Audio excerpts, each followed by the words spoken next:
Brits, you can't take us anywhere.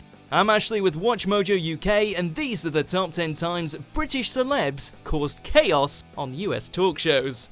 Good to meet you, Oliver.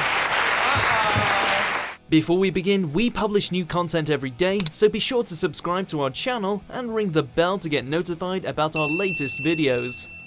For this list, we'll be looking at the times American chat shows were brave enough to invite guests over from the UK and perhaps got more than they bargained for, whether it was controversial, unexpected, or just outlandishly entertaining. Is this what you all do for a living? Yes! Okay, but I'm here to... Professional. Okay, well let me help you. Number 10, Atkinson goes full bean. In 2018, comedic treasure Rowan Atkinson made an appearance on The Late Show with Stephen Colbert to promote the third installment of the Johnny English franchise. I'm a huge fan. Well, I went and fanned at you a little bit backstage before you came out here. Oh, well, that's very kind of you. So far, so routine. But when talk turned to Rowan's comedic roots, he reenacted a Mr. Bean-esque routine that once had an audience at Oxford laughing for 7 minutes without the use of any words.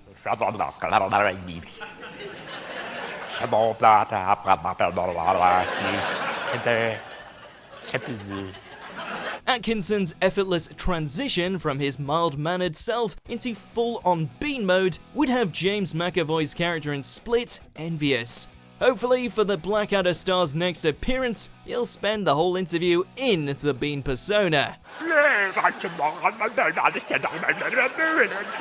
Anyway, it was something like that. It was... Number 9, Gordon and Corden start a fire. It doesn't need fat. You don't add fat on fat. Now, all right, guys, but Matilda. Gordon's no stranger to talk show troubles, and we might have included that time he predictably filled a swear jar on Jimmy Fallon. But then there's also the time he and his daughter made a manic English breakfast alongside James Corden. I'm getting it crispy. This really should have been a pretty straightforward feature, a pro chef preparing an everyday meal. But now, the cook-off sees Ramsay set fire to his station, his daughter call him out on burning bacon, and James serve up a plate of, well, slop. Get back to the day job, Gordon. Oh, wait. Number 8, Cowell doesn't mince words. Back when the US X Factor was still a thing, judges Simon Cowell and Demi Lovato popped up on an edition of Conan to promote the series. It didn't take long for things to kick off between the two, as Lovato immediately went in for a dig over Cowell's infamous, overly exposed, cleavage? We're trying to reach to a younger demographic. Yes. And I just don't feel like we're gonna accomplish that when he's showing more cleavage than Brittany and I are. In response, the music mogul was prompted by the host to let the singer know how he really feels about her. Simon didn't hold back, living up to his blunt and ruthless reputation by straight up telling Demi that she's annoying right to her face. Ouch. You are very annoying. Thanks. How does that?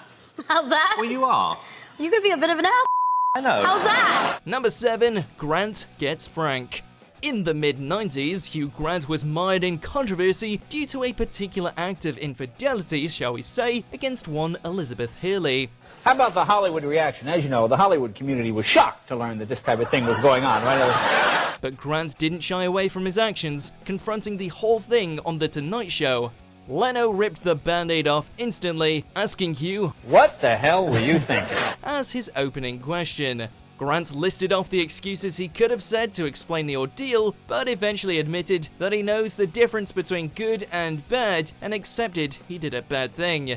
You can't say he didn't pay for his sins, literally. I think you know in life pretty much what's a good thing to do and what's a bad thing, and I did a bad thing, and there you have it. Number 6, Radcliffe raps. There was some magic on The Tonight Show starring Jimmy Fallon when Harry Potter star Daniel Radcliffe popped by to show his talents know no bounds.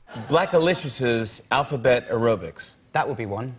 You know how to do that whole song? Yeah, I do, yes. That's one of the trickiest, fastest songs I know. Well, yeah. After expressing his fondness for rap and revealing he's capable of rapping the entirety of Black Alicious' alphabet aerobics, Fallon couldn't resist offering the Brit a microphone to show what he's got. Detonator, dime dank, daily do and go. Demonstrations, Don Dada on the down low. Eating other editors with each and every energetic, epileptic episode, elevated etiquette. Impressively, Radcliffe pulled off the performance flawlessly, not tripping on his words even once.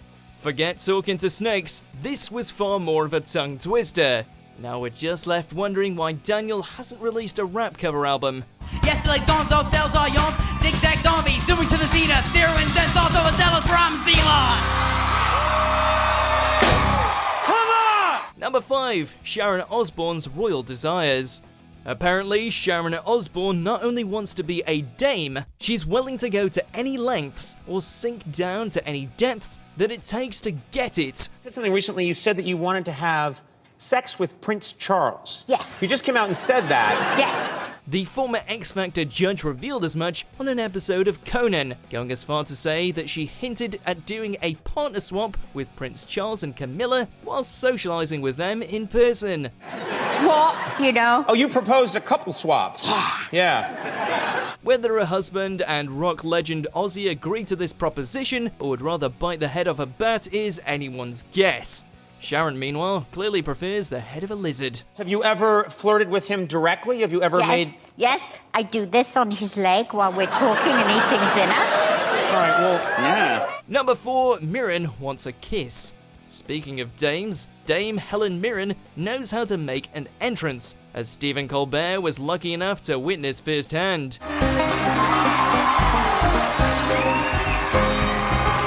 The Queen actress didn't waste any time in creating a stir by ignoring the talk show host's attempts at an innocent handshake and going straight in for a kiss on the mouth.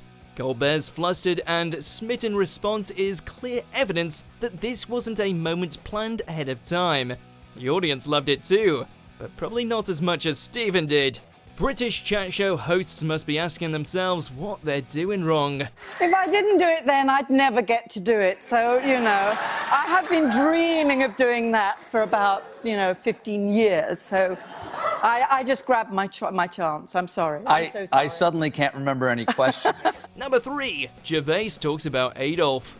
Never a stranger to controversy, Ricky Gervais was on form during a chat on Late Night with Seth Meyers. The host brought up one of The Office star's many risque moments, this one being the time the comedian made Hitler jokes in Berlin. Yeah. You actually told Hitler jokes in Berlin. Yeah. How did that go? They loved it. Yeah. Honestly. From then, it wasn't long before Gervais was showing pictures of baby Hitler on his phone and offering a surprisingly thoughtful explanation to why he wouldn't travel back in time and kill him. I wouldn't kill him, I'd change him. I'd just be nice to him, get him into art college. The hilarity continued as the comic went on to demonstrate how the image of baby Hitler sometimes pops up unprompted on his iWatch. So I can be in a meeting and just baby Hitler pops up on the phone. Number 2, Brand takes over. This now infamous interview consisted of comedian, actor, author, and activist Russell Brand swinging by Morning Joe on MSNBC to promote his Messiah Complex stand-up tour. Messiah Complex, that's the name of your tour? Yes. Do you have one? No. It's a mental illness. Things escalated quickly, however, as Brand was let off his leash and began to dissect the performances of the hosts, offering advice on how they could conduct their jobs better. You are talking about me as if I'm not here and as if I'm an extraterrestrial. You know I'm from a country that's near to you. The rational observations are treated like an alien language by the interviewers, with one even confessing that he literally can't understand Russell. I have no idea what he's saying. It's best you focus on your driving, Brian. You're a man, you don't want to be distracted by humour, you might crash into a pedestrian. Okay. So it's a good thing. You can see where Brand felt compelled to offer some guidance. If only the comic would take over all mainstream news. People of America, we're gonna be okay. Everything's alright. Number 1, Borat is Borat. The long-running The Late Show with David Letterman saw all sorts of chaotic moments and contentious celebrity guests over the years, but perhaps none more so than when Borat appeared. My name is Borat Sagdiyev. I'm a journalist. I am a son of Asimbala Sagdiyev, and Boltok the rapist. Sacha Baron Cohen was there to discuss the Borat movie, and fortunately for everyone watching, decided to do it in character. The interview would arguably not even be allowed to air today, with Borat talking being the son of a rapist, his 15-year-old ex-wife, now deceased, and other such casual chatter. And my wife is dead. I'm sorry to hear that. High five!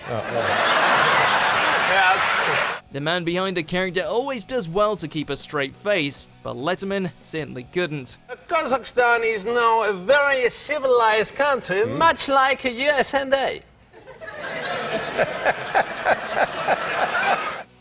Do you agree with our picks? Check out these other great clips from WatchMojo UK and subscribe for more great content.